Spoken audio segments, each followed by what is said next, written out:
오늘은 애플 이야기 해보려고 합니다. 사실 이제 M7 종목 다루시면서 이야기 해주셨지만 그래도 오늘은 좀 주요한 이슈가 아닐까 싶어서 첫 번째로 가져봤는데요. 완전 새로운데요? 네. 좀 순서를 바꾸니까 신선하신가요? 네, 네. 네, 이렇게 16.2를 좀 공개를 했습니다. 그러니까 보급형 모델을 공개를 한 건데요. 네. 이번에 이제 네 번째 공개하는 보급형 모델이죠. 그렇기 때문에 기존에는 SE라는 명칭이 붙어서 이번에도 뭐 SE라는 명칭이 붙지 않을까라고 그러게요. 전망을 했었고 네. 저도 그렇게 좀 이슈들을 전해드렸었는데 이번에 명칭이 좀 바뀌었습니다. 16 라인에 좀 이렇게 편성이 되는 모습이고요. 아무래도 이 16 시리즈에 포함이 됐다라는 거 이번에 굉장히 주목해볼 지점일 것 같은데 이제 칩을 기존 16 모델에서 사용하는 그 A18, 아까 A10 이렇게 맞아요. 하시더라고요. A18. 네, 그 모델 칩이 이제 탑재가 됐잖아요. 그러면서 이 중요하다라고 이야기가 나오는 이 애플 인텔리전스가 좀 구동이 된다라고 하는데 이 부분이 이제 구동이 되기 때문에 시장에서는 이거 명칭을 바꿔서 이제 기존의 저가, 그러니까 보급형 모델이랑은 조금 차별화를 두려는 그런 의도가 아니냐라고도 해석을 하고 있더라고요. 맞아요. 기존 SE 모델들은 사실 기능이 많이 제약이 있었잖아요. 맞아요. 이 하드웨어를 좀 줄여가지고 비용적인 걸 좀 낮추고 낮추고 가격을 낮췄었는데 이번에는 그 기능을 다 이제 제공하겠다. 애플 인텔리전스를 제공하겠다. 이런 의지를 제품명에 반영이 되었다 봐야 되겠네요. 확실히 저사양 보급 모델이랑은 좀 다르다라는 그런 의도도 보여주고 있고 16 모델에 좀 편입시키면서 AI 우리가 좀 강화하고 있다라는 것도 보여주고 있는 모습이죠. 팀쿡 조만간 또 중국 가겠네요. 네, 팔러 가야 되나요? 16이 이제 가서 또 홍보하러 가야죠. 네. 그리고 앞서 사진 좀 보여주셨지만 이렇게 사진 다시 한번 가져봤습니다. 멋있다. 근데 사실 이제 기존의 SE 모델 좀 기억하시나요? 이 홈 버튼이 있잖아요. 근데 이번에 이제 디자인적으로는 홈 버튼도 좀 제거가 됐고요. 또 액션 버튼 추가가 되면서 확실히 보급형 모델보다는 이 16 라인에 조금 그 라인업을 가져가는 것 같다라는 거를 디자인적으로도 좀 확인을 할 수가 있었습니다. 그리고 가격적인 메리트도 확실히 있다라는 생각이 저는 드는데요. 이제 16 시리즈에서 기본 모델이 $799로 형성이 됐었는데 이것보다 $200 정도 저렴한 $599로 가격 책정이 됐고요. 이게 하나로 하면 최저 한 99만 원 정도 된다라고 하더라고요. 그래서 저도 사실은 이제 아이폰을 4년째 쓰고 있는데 요거 SE 모델 좀 보면서 요거 좀 살만한 것 같은데 라는 그런 가격적 메리트를 확실히 느끼게 하는 것 같았습니다. 네, 아무래도 그냥 이 SE 모델이면은 그냥 뭐 원래 그런 대로 나왔네 할 텐데 이 16 모델에 좀 더 가깝게 나오다 보니까 좀 가격적 메리트가 있다라고 느껴졌고요. 다만 이제 최근에 이제 아이폰 판매가 좀 부진했잖아요. 그렇기 때문에 이 부분에 대해서 뱅크 오브 아메리카가 또 의견을 내기도 했습니다. 이 트럼프 관세 부과하는 거를 좀 상쇄하려면은 아이폰이라던가 이런 다른 제품군의 9% 정도 좀 가격을 인상하는 게 좋을 것 같다라고 이야기를 했고 앞서서 이제 부장님께서 좀 정리를 해주셨잖아요. 그래서 이런 부분도 있다라는 것들 확인해 보시면 좋을 것 같고요. 이런 흐름이 진짜로 조금 이어질지는 한번 지켜보시면 좋을 것 같습니다. 저도 지금 아이폰 16이가 나오면 오랜만에 아이폰을 써볼까 하는 생각이 들더라고요. 그러니까요. 사실 16대는 저는 공개가 되고 나서 이게 바로 애플 인텔리전스가 도입이 되는 것도 아니고 뭔가 메리트가 없다. 사고 싶은 그런 구매 욕구가 별로 안 들었었는데 SE라고 하니까 이 16E 같은 경우는 조금 그런 의욕이 생기더라고요. 우리 그러면 IT 엔지니어하고 같이 공부를 해야 될까? 다 같이 사는 건가요? 네, 공부를 한번 공부하면 좀 더 싸면 좋겠는데. 그리고 그 10대를 위한 시리즈 제가 책 2권 냈잖아요. 거기에 주인공 중에 혜민이가 그렇죠. 아이폰을 구형을 거의 4년 후 쓰고 있는데 혜민이가 봐도 매력적인 제품으로 느낄 것 같아요. 확실히 그런 부분에 집중하지 않았나라고 좀 생각이 듭니다. 그럼 경민이도 폰을 바꿔야 되는데? 네, 한번 경민이랑 혜민이가 바꿀지. 안쌤도 바꿉니까? 셋이 다 바꿔야 되겠는데?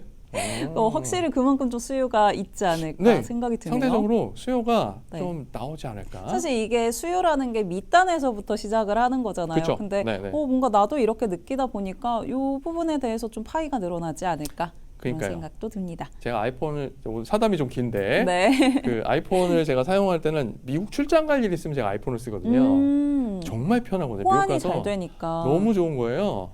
갤럭시는 뭔가 이제 렉 같은 것도 좀 걸리는 것 같고 괜히 기분상 그래요. 사실 그런 건 없는데 근데 아이폰을 바꾸고 출장을 가야 되나? 생각이 듭니다. 네. 네, 이런 흐름들도 있었다라고 이렇게 저희가 좀 그런 구매 욕구를 느낀다라는 것도 한번 참고해 보시면 좋을 것 같습니다. 주가에 반영이 될지 확인해 보시고요.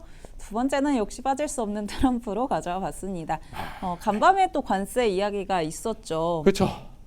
네, 상호관세 이야기가 있었는데요. 사실 이제 앞서 상호관세 부과하는 거에 대해서는 서명을 했지만 계획에 대해서는 좀 발표를 미루면서 4월 1일까지 유예 기간을 두겠다라고 이야기를 했는데 이 부분에 대해서 한 차례 언급이 있었습니다.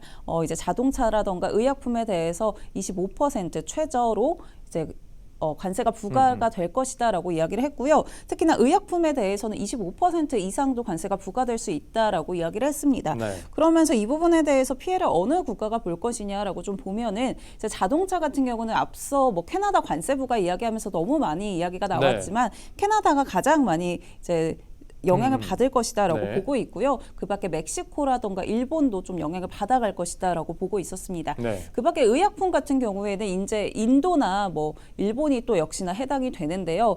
역시 관세의 영향을 좀 받아갈 거고 또 앞으로 이제 뭐 협상 카드로 좀 작용을 할 수도 있잖아요. 그래서 이렇게 언급을 했다라는 이야기들이 있었고요. 다만 반도체 같은 경우는 이제 대만 반도체가 또 영향을 받을 것이다라고도 보고 있었습니다.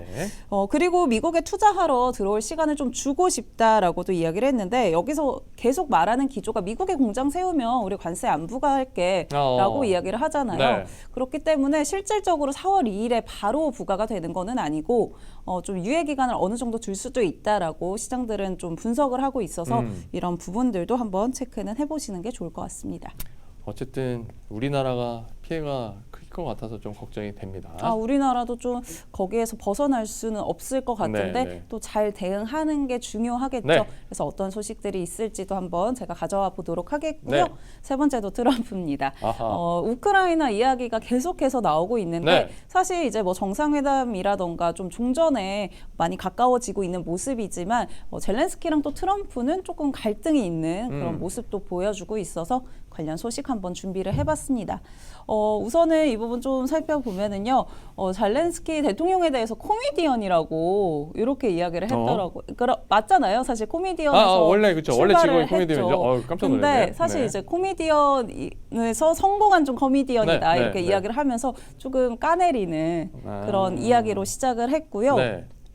그 밖에 이제 미국이라든가 트럼프가 없으면은 이거 마무리가 될 수가 없다라는 이야기들을 좀 했습니다.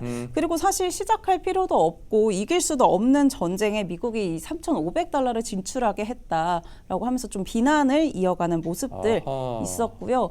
그 밖에도 지금 뭐 선거를 좀 거부하고 있다라고 하면서 지지율이 굉장히 낮은 대통령이라고 이야기를 하잖아요. 앞서 이제 4%대 지지율 대통령 뭐 이렇게 이야기를 했는데 사실 이거에 대한 근거는 명확하게 없거든요. 근데 히토류 이런 거 안 내놓는다고 지금 막 까는 겁니까? 네, 그런 이야기들도 있고 또 아무래도 이제 젤렌스키 대통령이 러시아랑 트럼프가 이제 정상회담을 뭐 진행을 할 예정이 있는데 이런 부분에 대해서 인정하지 않겠다라는 기조를 계속 취하다 보니까 조금 까내리는 그런 모습들도 보여주고 있습니다. 그러면서 뭐 잘한 거는 결국 바이든 조정한 거밖에 없다. 뭐 이런 식으로 이야기도 했고요. 빠르게 좀 움직여야 된다라는 이야기들 했는데 비난조를 계속 이어가고 있죠. 그리고 또 이제 시장에서는 이제 우크라이나의 인사를 조금 친러시아 인사로 바꾸려고 하는 거 아니냐 그렇게도 분석을 하고 있더라고요. 그래서 그런 부분들 체크해 보시면 좋을 것 같고요. 또 젤렌스키 대통령도 뭐 가만히 있진 않았습니다. 트럼프에 대해서 허위 정보 공간에 살고 있다라고 하면서 이 앞서 말한 4% 지지율에 대해서 조금 반박하는 모습이었습니다. 러시아에서 이런 정보들 흘러나오고 있는 거 알고 있다라고 이야기를 했고요. 그렇기 때문에 둘이 좀 갈등이 좀 점화되고 있는 모습들 확인이 되고 있는데 과연 어떻게 해결해 나갈지도 한번 확인해 보시면 좋을 것 같습니다. 일단 트럼프는 푸틴하고만 이야기한다. 우선은 그런 모습이죠. 확실히 그런 기조가 좀 이어지고 있는데 과연 젤렌스키랑은 어떻게 좀 풀어나갈지 우크라이나 이야기들 계속해서 저도 가져와 보도록 하겠습니다. 그리고 어제 그냥 이야기했던 거 간단하게 이렇게 가져왔는데 지지율이 O3 미니가 더 많았습니다. 이 오픈소스 프로젝트 O3 미니로 좀 구현하면 좋을 것 같다라고 이야기를 했고요. 그런데 사실 살펴보면은 이제 샘 올트먼이 앞으로 이 챗 GPT 5 같은 경우는 5.0 같은 경우는 앞으로 여러 모델로 좀 구현을 안 하고 좀 통합해서 구현하겠다라고 했으니까 O3 미니가 진짜로 나올지는 한번 확인해 보시면 살펴봐야 되겠네요. 네, 좋을 것 같습니다. 알겠습니다. 이런 소식까지 오늘 전달해 드렸고요. 네. 지수 선물 마지막으로 한번 체크해 보고 넘어가 보도록 하겠습니다. 네, 지금 주요 지수 모두 약세로 전환했습니다. 다우존스 산업평균 지수 0.12%, 그리고 S&P 500이 0.09%, 나스닥이 0.1%, 그리고 러셀 2000이 0.12%로 주요 지수가 모두 약보합세 보이고 있고요. 빅스 지수는 다시 상승 흐름이네요. 0.55% 강세 전환했습니다.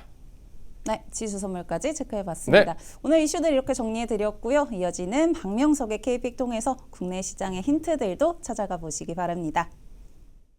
이제부터 미국 주식 투자는 키움증권 채널K 글로벌과 함께하세요.